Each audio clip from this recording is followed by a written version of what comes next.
gentlemen, first I gotta say it's an honor to have a chance to speak to you again. I've got a great picture of you guys together with me in the middle, and we're all sort of hugging and kissing each other on the cheek.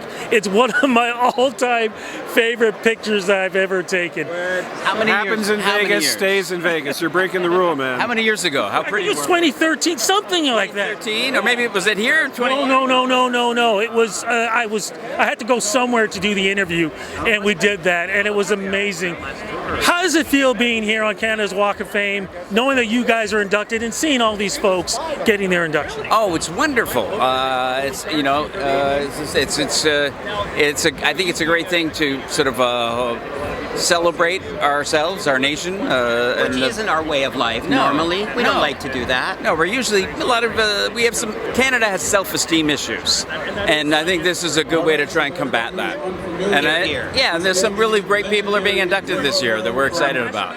What do you think of the new sketch comedy acts that CBC has now? They've got a lot of great ones. What do you think of them? I like them. Tall Boys especially. Well, Bruce produces all of them, I think. Yes. So we got to say we like them. Yes, they're all very funny. Tall Boys. And there's the other one I like too. Well, you guys, of course, the legends. You guys help pave the way. What advice can you give to some of the new folks who are out there who are trying to follow into your footsteps? Be yourself, listen to your own music, do what only you can do.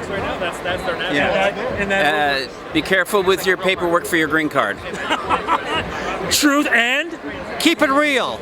Keep it real. Look, I'm going to let you guys go because I know it's a crazy red carpet.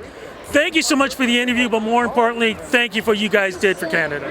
Thank you so much. Nice to see you again. We'll make out later. Yes. Oh, it's great seeing you, man, because every time I see anything on you on social media, it's hunting, it's music, it's touring, and it's the family. You're busy. Yeah, it's been very busy, but that's a life well lived. You know, I love being out in the wilderness, I love chasing after my kids, and I love being on tour. So tonight is actually a night where we can all just celebrate and enjoy and walk this extraordinary red carpet and celebrate so many great Canadians tonight. No, it definitely is, man, and you are a great Canadian too. When you think about all the things that you've done from the beginning when we first met to now, how you are an ambassador to Canadian country music, how does that feel, man? Because now you got the youngsters who look up to you.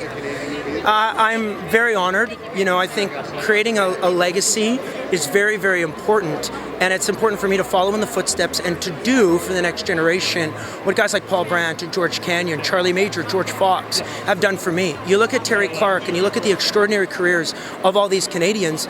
They did it obviously because they love their craft and they love the music business, but they also did it to pave the way for the next generation. And I feel in many ways it's my turn to do it for a bunch of other great stars that are coming up through the ranks. And the way you did that was the music you released this year, which I kind of called your, how do I put this? It's kind of like your Beatles' White Album because it was so different from anything you've done before. You took chances with this series of music.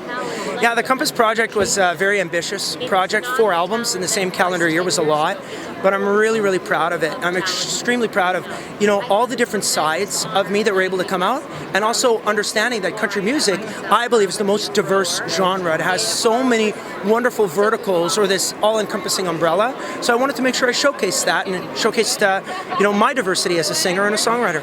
We're going to see you in Halifax with the Junos because we still need you to host the, you know, the dinner part to this thing, man. Make sure you remind Karis about that. I would love to, and I think Halifax would be a great time because I love the city of Halifax. I love the province of Nova Scotia, all the maritime provinces, and mark my words, I don't know if the Junos will have ever had a bigger or better party than what's to come when the Junos take over Halifax. Well, look, you talk about parties, it's tonight, red carpet, Canada's Walk of Fame. You're part of this, man. Have a good time. Congratulations. Yeah, thanks, dude. Great to see you, Rudy.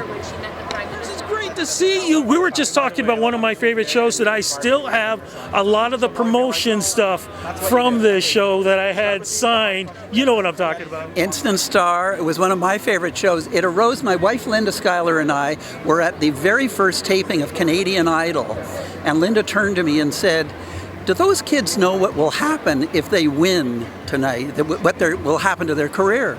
And I said, that would make a great television show.